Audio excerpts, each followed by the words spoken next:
ये वीडियो में हम देखेंगे कि dynamic analysis of slider crank का कैसे करते हैं। हम बस इम्पोर्टेंट पॉइंट जो है वही देखेंगे जो कि एग्ज़ाम में आते हैं।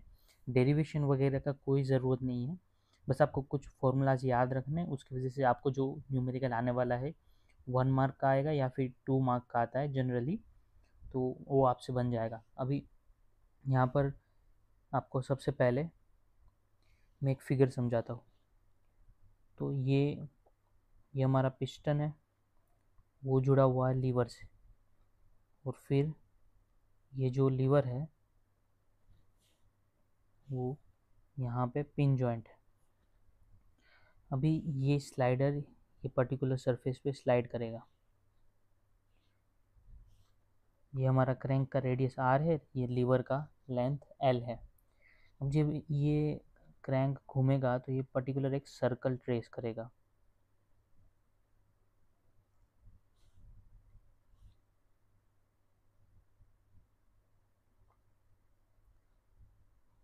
ठीक है, अब ये सर्कल का हर जगह से रेडियस जो रहता है वो आर रहेगा। ये पॉइंट जो है वो इनर डेड सेंटर रहेगा, क्योंकि जब ये पॉइंट पे क्रैंक रहेगा तब हमारा पिस्टन यहाँ से लेके ऐसे कुछ रहेगा। इनर डेड सेंटर जो सिलेंडर ऐसा रहेगा उसका इनर मोस्ट पोजिशन पे रहेगा, और ये है आउटर डेड सेंटर।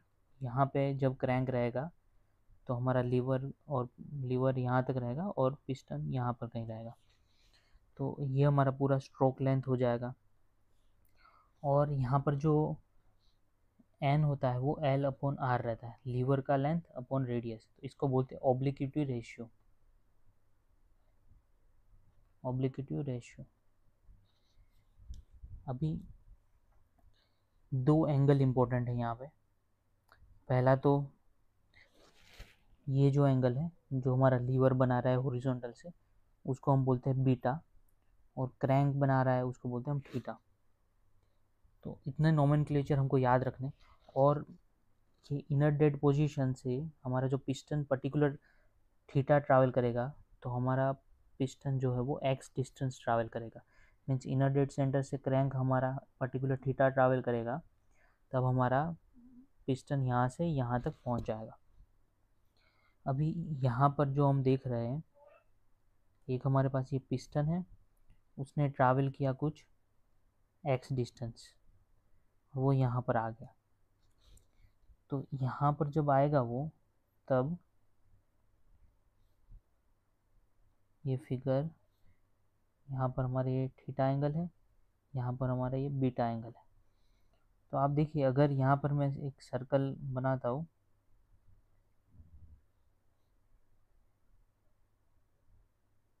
ये हमारा सर्कल है, और इस पे ये हमारा क्रैंक रेडियस आर है। अब यहाँ पर आप देखिए कि ये जो लाइन ऑफ एक्शन है ये पिन जॉइंट से पास हो रहा है, और यहाँ पर मैं एक वर्टिकल लाइन खींचता हूँ, ये थीटा एंगल है हमारा। तो आप बताइए आर कॉस थीटा जो वैल्यू है वो ये होगी, यहाँ से लेके यहाँ तक का डिस्टेंस। ये अगर ओ है और ये पॉइंट मैं ए मानता हूँ, तो ये ए डैश पॉइंट पे जब आएगा, ये पर्टिकुलर ए डैश पॉइंट है, तो ये डिस्टेंस हो जाएगा ए डैश से ओ तक का। और हमारा पिस्टन है वो बी से बी डैश तक आ रहा है, तो बी से बी डैश एक्स है। सिमिलरली एक्स जो है वो ये लेंथ के इक्वल भी है यहाँ पर, ए से ए डैश, क्योंकि जितना पिस्टन पीछे जाएगा उतना ही ए पॉइंट पीछे जाएगा। जब ये पूरा का पूरा डायमीटर यहाँ तक आ जाएगा तो पिस्टन हमारा टॉप डेड से लेके बॉटम डेड तक आ जाएगा, मीन्स आउटर डेड सेंटर तक।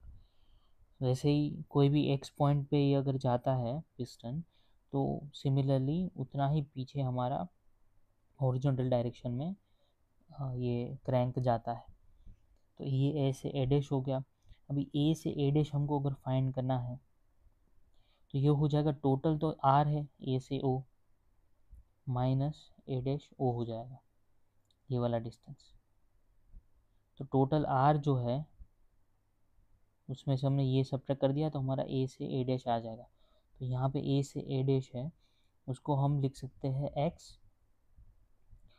क्योंकि हमने यहाँ पे देखा है ये ए से ए डैश है और ओ है, ए से ओ है r minus r cos theta. तो यहाँ पर मैं अगर r कॉमन निकालता हूँ तो 1 माइनस cos थीटा आ जाएगा। तो x हमारा पोजीशन और थीटा एंगल का रिलेशनशिप आ गया। यहाँ से कैसे हम पर्टिकुलर पोजीशन क्रैंक एंगल से हम निकाल सकते हैं। दूसरा आपको फॉर्मूला जो याद रखना है वो है वेलोसिटी का, और जो वेलोसिटी का जो फॉर्मूला है वो आपको सीधे सीधे याद रख लेना है, R omega sine theta plus sine 2 theta divided by 2n। तो ये एक इम्पोर्टेंट फॉर्मूला है। यहाँ ओमेगा है वो क्रैंक जो है वो कितने ओमेगा से घूम रहा है, रेडियन पर सेकेंड, वो है। और थीटा और एन मैंने आपको बता दिया है, एन है वो ऑब्लिक्विटी रेशियो है L divided by R. N जो है वो है एल डिवाइडेड बाई आर। ये ग्रेटर देन 1 रहेगा क्योंकि लीवर का लेंथ बड़ा रहता है, और R radius of the crank है और theta angle of the crank है। फिर तीसरा जो फॉर्मूला है वो है, एक तो ये इम्पोर्टेंट हो गया, ये सेकंड, थर्ड, ये यहाँ पर ये एक्सेलरेशन का सेम ही फॉर्मूला है, बस आपको ये R omega square cos theta plus cos 2 theta divided by n. तो यहाँ पर दो ही चेंजेस है, एक तो ओमेगा स्क्वायर हो जाएगा, यहाँ पर 2n की जगह n हो जाएगा, और साइन की जगह पर कॉस हो जाएगा। तो ये 3 फॉर्मूला आपने याद रखने हैं। उसके बाद हम अगर इंजन जो हमारा यूज़ करते हैं उसका हम एनालिसिस करते हैं।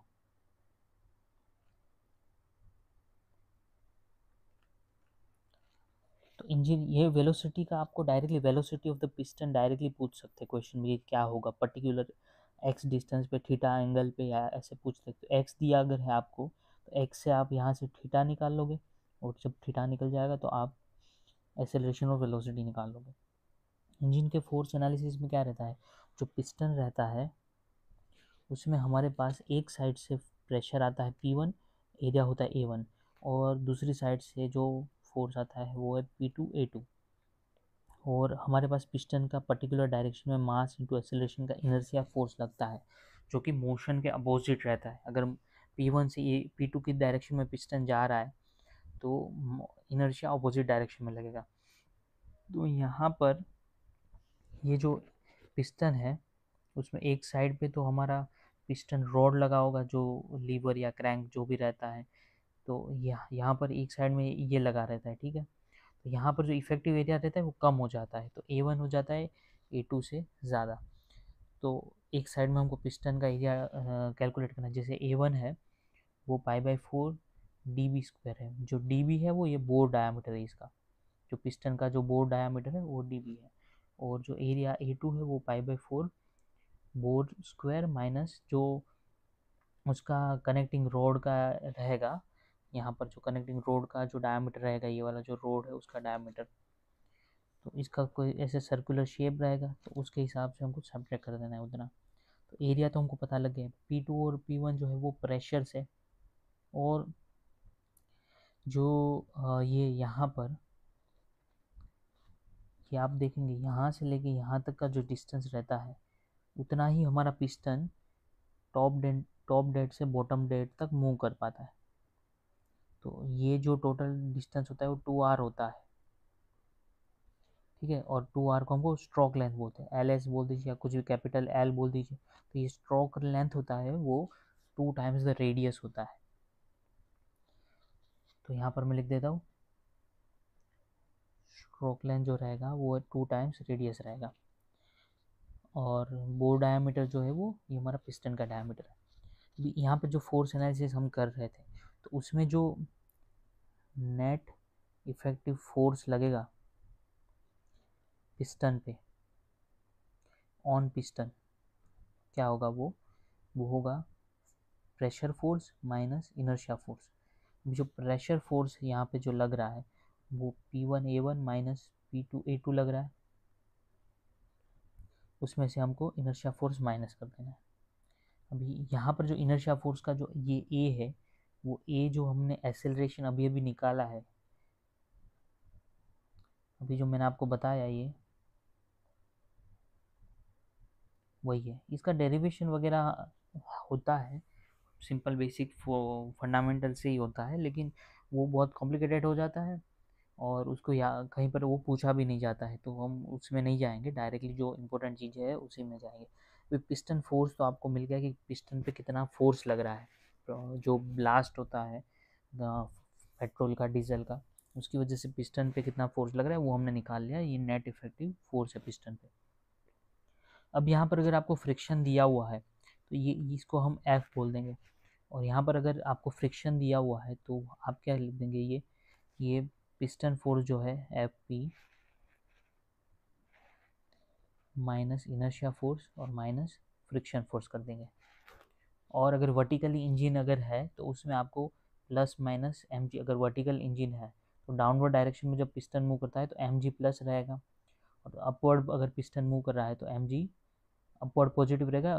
वैसे हम पिस्टन फोर्स ऊपर से आता है, ब्लास्ट होता है, तो हम नेगेटिव गिनेंगे तब। तो ये तो कभी पूछा ऐसे जाता नहीं है, बस अगर दिया है तो ले लेना। मेन तो ये है कि एफ जो है वो हमको पता होना चाहिए क्या है। अभी यहाँ पर हमको कुछ फोर्सेस निकालने हैं, तो पहले तो मैं वापस से थोड़ा स्केल करके आपको बताता हूँ कि ये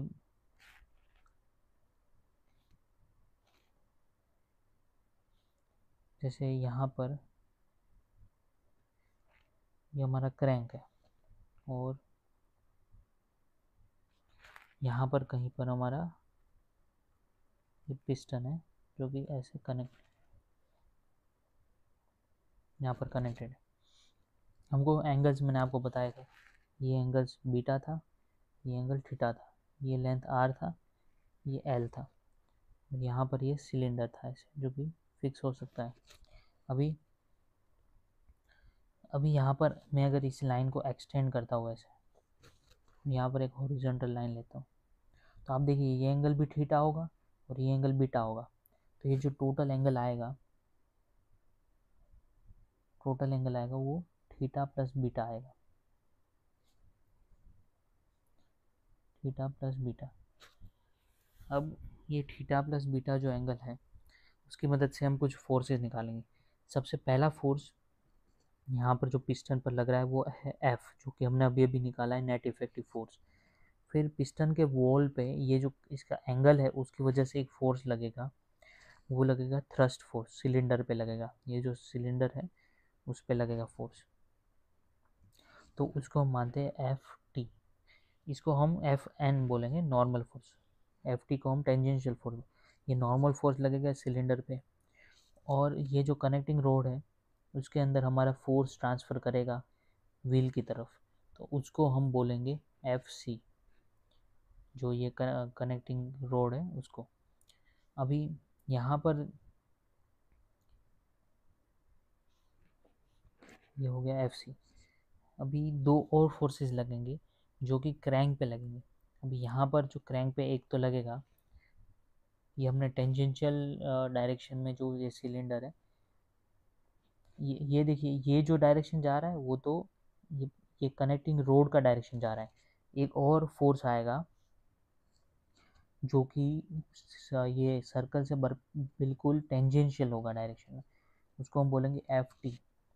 और एक जो होगा एकदम नॉर्मल रहेगा, ये परपेंडिकुलर है यहाँ पे, ठीक है।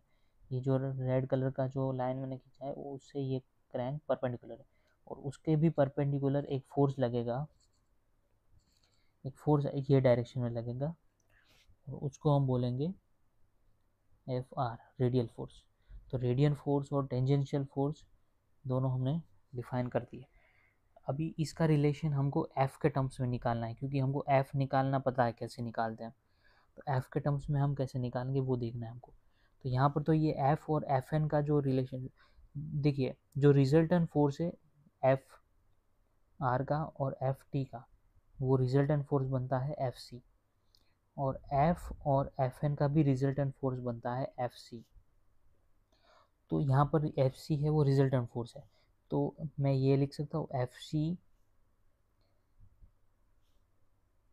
सी into cos beta. F C का कॉस बीटा ये डायरेक्शन में होगा, तो वो हमारा हो जाएगा एफ, फिर F C into sine beta करूँगा तो वो बन जाएगा हमारा एफ एन, क्योंकि ये दोनों का रिजल्टेंट एफ सी है। तो एफ एन और एफ हमने कैलकुलेट कर लिया, ये हो गया फर्स्ट, ये हो गया सेकंड। अब हमको एफ टी और एफ आर निकालना है। तो यहाँ पर देखिए ये डायरेक्शन में ऐसे जा रहा है, तो मैं यहाँ पर ये डायग्राम बनाता हूँ।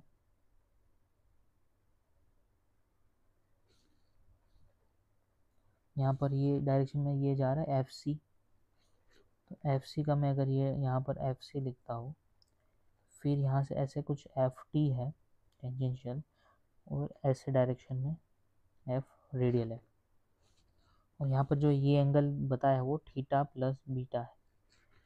तो F C cos theta plus beta जो है वो रेडियल फोर्स है, और F C sine theta plus beta ये है एफ टेंजेंशियल। तो ये थर्ड, ये फोर्थ।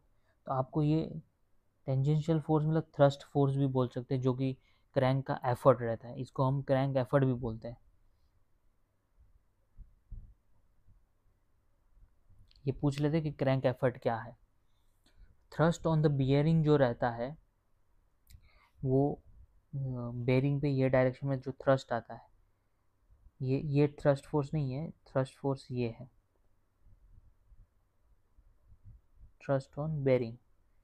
ठीक है, तो एफ आर जो है वो थ्रस्ट फोर्स है, तो वो अगर पूछ लेते हो तो डायरेक्टली हम लिख सकते हैं एफ आर का फॉर्मूला। तो आपको directly cos theta cos beta ये डायग्राम आप याद रखोगे पूरा, तो उसकी मदद से आप निकाल सकते हो। आपको सिंपली क्या करना है, यहाँ पर ये पिस्टन बनाना है, लीवर और क्रैंक बनाना है। उसके बाद आपको ये एफ सी और एफ एन दे देना है, एफ और एफ एन दे देना है, एफ सी जो है रिजल्टेंट है। फिर ये जो बीटा एंगल थीटा एंगल दे दिया है, उसकी मदद से आपको एक ये स्ट्रेट लाइन को एक्सटेंड करके थीटा प्लस बीटा निकालना है। थीटा प्लस बीटा आ जाता है, उसके बाद आपको एफ टी पर ये टेंजेंशियल डायरेक्शन में, और एफ एन जो है वो उसके परपेंडिकुलर क्रैंक के डायरेक्शन में आपको बना देना है। उसके बाद आपके सारे के सारे फोर्सेस निकल जाएंगे, और अगर आप याद रख लेते हो तो और ज़्यादा बेटर है। तो मेन तो यही था, उसमें सीधे सीधे क्वेश्चन पूछ लेते कि एक्सेलरेशन क्या रहेगा पिस्टन का, वेलोसिटी क्या रहेगा, पोजीशन क्या रहेगा पर्टिकुलर एंगल पे, डायरेक्टली आप पोजीशन निकाल सकते हो, एक्स का formula R into 1 minus cos theta. और ये बहुत ज़्यादा एक्यूरेटली आपको आंसर दे देता है। तो इसमें इतना कुछ वो है नहीं, आपको गेट एग्जाम में कैलकुलेटर दिया रहता है, तो ये सारा कैलकुलेशन ईजिली हो जाता है। बस आपको इसमें कोई मिस्टेक नहीं करना है, सिली मिस्टेक। यहाँ पर ये 2 वाला और यहाँ पे 2 नहीं है, ऐसा मिस्टेक हो सकता है यहाँ पर। सो ये आपको याद रखना है, कुछ फॉर्मूलाज आपको रट लेने हैं, ज़्यादा आप डेरिवेशन में नहीं जाओगे तो ही बेटर है। अगर आपको जाना है तो एक बार आप यूट्यूब पे देखोगे तो मिल जाएगा आपको, तो वो आप देख लेना, बट उसमें इतना कुछ आपको फ़ायदा होगा नहीं। सो देखते आगे कुछ और कंसेप्ट दूसरे वीडियोज़ में।